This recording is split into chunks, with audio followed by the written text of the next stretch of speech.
পঞ্চম শ্রেণী থেকে দশম শ্রেণী পর্যন্ত যারা পড়ো তোমাদের ফার্স্ট ইউনিট টেস্ট বা প্রথম সামেটিক পরীক্ষা কোনো কোনো স্কুলে মার্চের লাস্ট উইক থেকে আর কোনো কোনো স্কুলে এপ্রিলের একদম ফার্স্ট উইক থেকে শুরু হয়ে যাবে। সেই মতো তোমাদের হাতে কিন্তু খুব বেশি সময় আর নেই, কিন্তু তোমরা খুব ভালো করে জানো যে এই সামেটিক পরীক্ষাগুলিতে যদি তোমরা ভালো রেজাল্ট না করো তাহলে ফাইনাল বা অ্যানুয়াল পরীক্ষাতে তোমরা যতই ভালো রেজাল্ট করো তোমাদের কিন্তু ভালো রেজাল্ট হয় না। সেই জন্য প্রথম সামেটিক পরীক্ষা এবং দ্বিতীয় সামেটিক পরীক্ষা অত্যন্ত মনোযোগ সহকারে তোমাদের দিতে হবে এবং তোমরা তোমাদের প্রিপারেশন যাতে ঠিকঠাক ভাবে নিতে পারো সেই জন্য বিভিন্ন ক্লাসগুলির বিভিন্ন সাবজেক্টগুলির সাজেশন ভিডিও আমি এই সময় এই চ্যানেলে দিয়ে রাখছি। সেই মতোই আজকে আমি তোমাদের দশম শ্রেণীর ভূগোলের ফার্স্ট ইউনিট টেস্টের সম্পূর্ণ সাজেশন দিয়ে দিচ্ছি। তোমরা অবশ্যই ভিডিওটি প্রথম থেকে শেষ পর্যন্ত দেখো যারা এই বছর দশম শ্রেণীতে পড়ো এবং আগামী বছর যারা মাধ্যমিক দেবে। দশম শ্রেণীর পরীক্ষা মানে কিন্তু শুধুমাত্র ফার্স্ট ইউনিট টেস্ট বা সেকেন্ড ইউনিট টেস্ট পরীক্ষা নয়, তোমরা খুব ভালো করে জানো তোমাদের প্রিপারেশনটা হচ্ছে মাধ্যমিকের প্রিপারেশন নেওয়া। তাই এখন থেকে যে প্রশ্নগুলি আমি তোমাদের দিয়ে দিচ্ছি এগুলি এতটাই ভালো করে প্রস্তুত করে নাও যাতে মাধ্যমিকে তোমাদের আর কোনো সমস্যা না হয়। এই প্রশ্নগুলি যেগুলি দিচ্ছি এগুলি ফার্স্ট ইউনিট টেস্ট তো বটেই, তোমাদের মাধ্যমিকের জন্য কিন্তু সমান গুরুত্বপূর্ণ। তাই অত্যন্ত মনোযোগ সহকারে দশম শ্রেণীর ছাত্রছাত্রীরা ভিডিওটি প্রথম থেকে শেষ পর্যন্ত দেখো। ভূগোলের যে প্রশ্নগুলি তোমাদের দিচ্ছি খাতায় লিখে নাও এবং এখন থেকেই তোমরা তৈরি করে নাও। তো চলো শুরু করা যাক আজকের ভিডিওটি। দশম শ্রেণীর ভূগোলের ফার্স্ট ইউনিট টেস্টের সম্পূর্ণ সাজেশনটি দেওয়ার আগে প্রথমে তোমরা দেখে নাও তোমাদের ফার্স্ট ইউনিট টেস্ট পরীক্ষা কত নম্বরের হবে এবং ভূগোলের কোন কোন অধ্যায়গুলি তোমাদের ফার্স্ট ইউনিট টেস্টে পরীক্ষা হবে। তোমাদের ফার্স্ট ইউনিট টেস্ট পরীক্ষা হবে টোটাল 40 নম্বরের, অর্থাৎ তোমাদের ফার্স্ট ইউনিট টেস্টের ফুল মার্কস হচ্ছে 40 এবং এখানে দুটি অধ্যায় তোমাদের ফার্স্ট ইউনিট টেস্টে পরীক্ষা হবে। প্রথম অধ্যায় বহির্জাত প্রক্রিয়া এবং তাদের দ্বারা সৃষ্ট ভূমিরূপ এবং দ্বিতীয় যে অধ্যায়টি পরীক্ষা হবে সেটি হলো ভারতের প্রাকৃতিক পরিবেশ। এবার প্রথম যে অধ্যায় রয়েছে বহির্জাত প্রক্রিয়া ও তাদের দ্বারা সৃষ্ট ভূমিরূপ, এই অধ্যায়টির ইম্পর্টেন্ট 2 নম্বর প্রশ্নগুলি তোমরা দেখে নাও। আমি 1 নম্বরের এমসিকিউ এবং এসিকিউ প্রশ্নের কোনো সাজেশন তোমাদের দিইনি, কারণ এমসিকিউ এবং এসিকিউ প্রশ্নের জন্য বইটা যত ভালো করে তোমরা রিডিং করবে তত ভালো উত্তর দিতে পারবে। তাও 2 নম্বর প্রশ্নগুলি ভালো করে তৈরি করলে এর মধ্যেও কিন্তু অনেক এমসিকিউ এবং এসিকিউ প্রশ্ন অবশ্যই তোমরা কমন পেয়ে যাবে। 2 নম্বরের প্রশ্ন হিসেবে প্রথম ইম্পর্টেন্ট প্রশ্ন, নদীর ষষ্ঠঘাতের সূত্রটি লেখো। 2 নাম্বার, নদী অববাহিকা ও জলবিভাজিকা বলতে কি বোঝো। 3 নাম্বার, ধারণ অববাহিকা কাকে বলে। 4 নাম্বার, নদী উপত্যকা কাকে বলে।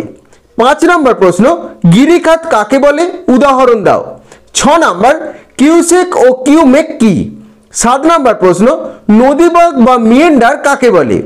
8 নাম্বার প্রশ্ন, পর্যায়ন বা ক্রমায়ন কাকে বলে। এটি মাধ্যমিক 2022 এসেছিল, তোমাদের জন্য কিন্তু ভীষণ গুরুত্বপূর্ণ। 9 নাম্বার প্রশ্ন, নগ্নিভবন কাকে বলে। 10 নাম্বার, সমপ্রায় ভূমি বা মোনাডোনক কাকে বলে। 11 নাম্বার প্রশ্ন, পাখির পায়ের মতো বদ্বীপ কিভাবে তৈরি হয়। যে প্রশ্নগুলি দিচ্ছি কোনো প্রশ্ন কিন্তু বাদ দিও না, অবশ্যই তৈরি করে নাও। যদি উত্তর তৈরি করতে না পারো আমাকে কমেন্ট করে জানাবে, আমি সেই প্রশ্নের উত্তর অবশ্যই তোমাদের তৈরি করে দেব। 12 নাম্বার প্রশ্ন, হিমরেখা কি। 13 নাম্বার, হিমশৈল কাকে বলে। এখানে 14 হবে, এটি এখানে 13 রয়ে গেছে। ডিমের ঝুড়ি ভূমিরূপ কাকে বলে। 14 নাম্বার প্রশ্ন, বাকশৃঙ্গ কি। 15 নাম্বার, ঝুলন্ত উপত্যকা কাকে বলে অথবা ঝুলন্ত উপত্যকা কিভাবে গঠিত হয়। 16 নাম্বার প্রশ্ন, বারখান বলতে কি বোঝো। 17 নাম্বার, মরুদ্যান কি। 18 নাম্বার, ভেন্টিভেট ও ড্রেইকান্টার কি। 19 নাম্বার প্রশ্ন, ধ্রিয়ান কাকে বলে। 20 নাম্বার, অপসারণ গর্ত কিভাবে সৃষ্টি হয়। 22 নাম্বার প্রশ্ন, দক্ষিণ গোলার্ধের দুটি উষ্ণ মরুভূমির নাম লেখো। 22 নাম্বার প্রশ্ন, অবঘর্ষ ক্ষয় কিভাবে তৈরি হয়, অর্থাৎ অবঘর্ষ ক্ষয় কিভাবে হয়। এই 22টি প্রশ্ন যেটি দেওয়া রয়েছে 2 নম্বরের প্রশ্ন হিসাবে অবশ্যই কিন্তু করে রেখো। বহির্জাত প্রক্রিয়া ও তাদের দ্বারা সৃষ্ট ভূমিরূপ অধ্যায় থেকে এই 22টি 2 নম্বরের প্রশ্ন কিন্তু ভীষণ গুরুত্বপূর্ণ। এই প্রশ্নগুলি করলে কিন্তু অনেক 1 নম্বরের প্রশ্নও তোমরা কমন পেয়ে যাবে, কোনো প্রশ্ন কিন্তু এর মধ্যে তোমরা বাদ দিও না। এরপর এই অধ্যায়টির ইম্পর্টেন্ট 3 নম্বরের প্রশ্নগুলি দেখে নাও। প্রথম প্রশ্ন, নদীর গতিপথে কিভাবে জলপ্রপাতের সৃষ্টি হয়। 2 নাম্বার, নদীর মোহনায় বদ্বীপ কেন গড়ে ওঠে ব্যাখ্যা করো। 3 নাম্বার প্রশ্ন, অশ্বক্ষুরাকৃতি হ্রদ কিভাবে তৈরি হয়। 4 নাম্বার, নদী উপত্যকা আই বা ভি আকৃতির হয় কিন্তু হিমবাহ উপত্যকা ইউ আকৃতির হয় কেন। 5 নাম্বার প্রশ্ন, রসে মতানে ও ড্রামলিনের মধ্যে পার্থক্য লেখো। 6 নাম্বার, মরু অঞ্চলে বায়ুর কার্যের প্রাধান্য লক্ষ্য করা যায় কেন। 7 নাম্বার, অনুদৈর্ঘ্য ও বারখান বালিয়াড়ির মধ্যে 3টি পার্থক্য লেখো। এই 7টির প্রশ্ন 3 নম্বরের প্রশ্ন হিসাবে এই অধ্যায় থেকে অবশ্যই কিন্তু তোমরা করে রেখো। প্রত্যেকটি প্রশ্ন কিন্তু ইম্পর্টেন্ট, কোনো প্রশ্ন কিন্তু বাদ দিও না। এরপর এই অধ্যায়টির ইম্পর্টেন্ট 5 নম্বরের প্রশ্নগুলি দেখে নাও। 5 নম্বরের প্রথম প্রশ্ন তোমাদের মাধ্যমিকে তো বটেই, ফার্স্ট ইউনিট টেস্টের জন্য ভীষণ গুরুত্বপূর্ণ। নদীর ক্ষয়কার্যের ফলে সৃষ্ট ভূমিরূপগুলির বর্ণনা দাও। অবশ্যই কিন্তু তোমরা করে রেখো। 2 নম্বর প্রশ্ন, নদীর সঞ্চয় কার্যের ফলে সৃষ্ট ভূমিরূপগুলির বর্ণনা দাও। 3 নম্বর, হিমবাহের ক্ষয়কার্যের ফলে সৃষ্ট ভূমিরূপগুলির বর্ণনা দাও। এবং 4 নম্বর প্রশ্ন, হিমবাহ ও জলধারার মিলিত সঞ্চয় কার্যের ফলে সৃষ্ট ভূমিরূপগুলির বর্ণনা দাও। এই 4টি 5 নম্বরের প্রশ্নই কিন্তু অবশ্যই করে রাখবে। ফার্স্ট ইউনিট টেস্টের তো বটেই, তোমাদের কিন্তু ফাইনাল পরীক্ষা অর্থাৎ তোমাদের মাধ্যমিক পরীক্ষার জন্য কিন্তু এই 4টি প্রশ্ন গুরুত্বপূর্ণ। যেহেতু এই বছরের মাধ্যমিক পরীক্ষায় বায়ুর ক্ষয়কার্য থেকে প্রশ্ন এসে গেছে, তাই বায়ুটা তোমাদের জন্য অতটা ইম্পর্টেন্ট না।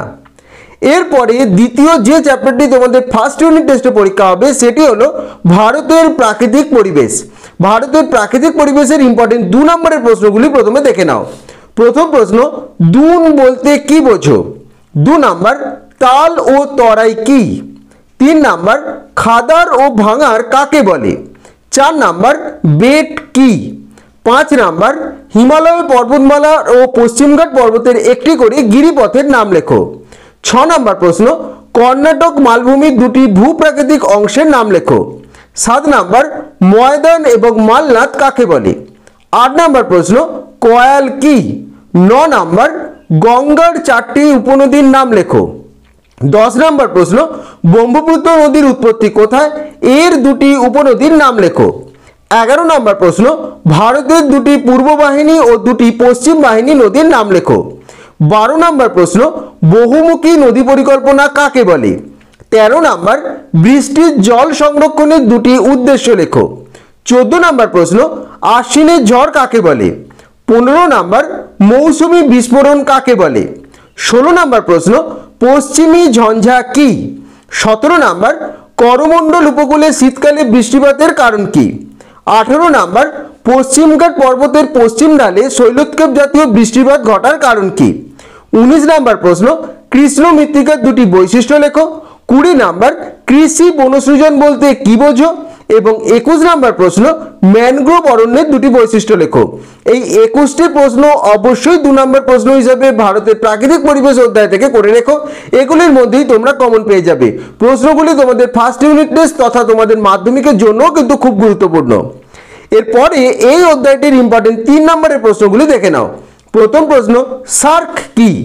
2 নম্বর, ভারতের পূর্বঘাট পর্বত এবং পশ্চিমঘাট পর্বতের মধ্যে পার্থক্য লেখো। মাধ্যমিক 2022-এ এটি এসেছিল, তোমাদের জন্য কিন্তু ইম্পর্টেন্ট। এরপরে তার পরের প্রশ্ন, মেঘালয় মালভূমির বৈশিষ্ট্য লেখো। তারপরে 3 নম্বর প্রশ্ন, দক্ষিণ ভারতের পশ্চিম বাহিনী নদী মোহনায় বদ্বীপ নেই কেন? মাধ্যমিক 22-এ এটি এসেছিল।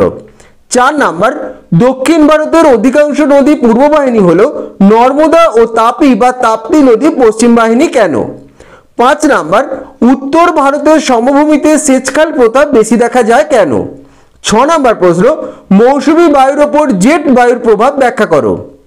7 নম্বর, করমণ্ডল উপকূল বা তামিলনাড়ু উপকূলে বছরে 2বার বৃষ্টিপাত হয় কেন? 8 নম্বর, খাদার এবং ভাঙারের মধ্যে পার্থক্য লেখো। এখানে খাবার হয়ে গেছে, এটি হবে খাদার। খাদার ও ভাঙারের মধ্যে পার্থক্য লেখো। এবং 9 নম্বর শেষ প্রশ্ন, ভারতের চিরহরিত ও পর্ণমোচী অরণ্যের মধ্যে 3টি পার্থক্য লেখো। এই 9টি প্রশ্ন 3 নম্বরের প্রশ্ন হিসাবে এই অধ্যায় থেকে অবশ্যই করে রেখো। প্রত্যেকটি প্রশ্ন কিন্তু ভীষণ গুরুত্বপূর্ণ। এরপরে এই অধ্যায়টি অর্থাৎ ভারতের প্রাকৃতিক পরিবেশ অধ্যায়ের ইম্পর্টেন্ট 5 নম্বরের প্রশ্নগুলি দেখে নাও।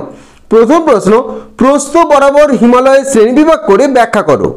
2 নম্বর, ভারতের পূর্ব উপকূলভূমি ও পশ্চিম উপকূলভূমির তুলনা করো অর্থাৎ পার্থক্য লেখো। মাধ্যমিক 2022-এ এসেছিল। 3 নম্বর প্রশ্ন, উত্তর ও দক্ষিণ ভারতের নদ নদীগুলির মধ্যে প্রাকৃতিক বৈশিষ্ট্যের পার্থক্য লেখো। মাধ্যমিক 2023-এ এই প্রশ্নটি এসেছিল। 4 নম্বর প্রশ্ন, ভারতের কৃষিতে জলসেচের প্রয়োজনীয়তা সম্পর্কে আলোচনা করো। 5 নম্বর, ভারতের জলবায়ু নিয়ন্ত্রকগুলির ভূমিকা আলোচনা করো। 6 নম্বর প্রশ্ন, ভারতের জলবায়ুতে মৌসুমী বায়ুর প্রভাব আলোচনা করো। 7 নম্বর, ভারতের পলি মৃত্তিকা ও কৃষ্ণ মৃত্তিকার বৈশিষ্ট্যগুলি সংক্ষেপে আলোচনা করো। এবং 8 নম্বর প্রশ্ন ভারতের যে কোনো দুই প্রকার স্বাভাবিক উদ্ভিদ অঞ্চলের বন্টন এবং তাদের বৈশিষ্ট্য আলোচনা করো। এই 8টি প্রশ্ন 5 নম্বরের প্রশ্ন হিসাবে অবশ্যই কিন্তু করে রেখো ভারতের প্রাকৃতিক পরিবেশ অধ্যায় থেকে, এগুলি কিন্তু ভীষণ গুরুত্বপূর্ণ। এটি হলো তোমাদের দশম শ্রেণীর ভূগোলের ফার্স্ট ইউনিট টেস্টের সম্পূর্ণ সাজেশন। যে প্রশ্নগুলি এই দুটি অধ্যায় থেকে তোমাদের দিলাম প্রত্যেকটি প্রশ্ন কিন্তু খুব ভালো করে তোমরা তৈরি করে নিও। যদি কোনো প্রশ্নের উত্তর তৈরি করতে না পারো বা তোমাদের কোনো সমস্যা হয় অবশ্যই আমাকে কমেন্ট করে জানাবে, আমি সেই উত্তর তোমাদের যথাযথভাবে দিয়ে দেবো। এই প্রশ্নগুলির মধ্যে কোনো প্রশ্ন কিন্তু তোমরা বাদ দিও না, কারণ প্রত্যেকটি প্রশ্ন তোমাদের মাধ্যমিকের ফার্স্ট ইউনিট টেস্ট এবং তোমাদের মাধ্যমিক ফাইনাল পরীক্ষার জন্য কিন্তু ভীষণ গুরুত্বপূর্ণ। তাই এখন থেকেই উত্তরগুলি খুব ভালো করে তোমরা তৈরি করে নাও। দরকার পড়লে ভিডিওটি প্রথম থেকে আরেকবার দেখে নাও এবং ভিডিওটি স্ক্রিনশট নিয়েও তোমরা রাখতে পারো। এই প্রশ্নগুলি কিন্তু খুব ভালো করে তৈরি করে নাও। এটাই হলো তোমাদের দশম শ্রেণীর ভূগোলের ফার্স্ট ইউনিট টেস্টের সম্পূর্ণ সাজেশন। তো আশা করছি আজকের ভিডিওটি তোমাদের ভালো লেগেছে এবং আজকের ভিডিওর মাধ্যমে দশম শ্রেণীর ভূগোলের ফার্স্ট ইউনিট টেস্টের সম্পূর্ণ সাজেশন তোমরা পেয়ে গেলে। যে প্রশ্নগুলি এই ভিডিওতে আমি তোমাদের দিলাম এগুলি এখন থেকেই খুব ভালো করে তোমরা তৈরি করে নাও। এই প্রশ্নগুলি ফার্স্ট ইউনিট টেস্টও বটেই, তোমাদের মাধ্যমিকেও কিন্তু তোমরা অবশ্যই কমন পেয়ে যাবে। তাই কোনো প্রশ্ন কিন্তু এর মধ্যে বাদ দিও না, প্রত্যেকটি প্রশ্ন কিন্তু খুব ভালো করে তোমরা তৈরি করে নাও। তাও যদি কোনো প্রশ্নের উত্তর তোমরা তৈরি করতে না পারো বা তোমাদের কোনো সমস্যা হয় অবশ্যই আমাকে কমেন্ট করে জানাবে, আমি সেই উত্তর তোমাদের যথাযথভাবে দিয়ে দেবো। এবং ভিডিওটি ভালো লেগে থাকলে অবশ্যই ভিডিওটি লাইক এবং শেয়ার করে দিও এবং চ্যানেলটি অবশ্যই সাবস্ক্রাইব করে দিও। সকলে ভালো থেকো।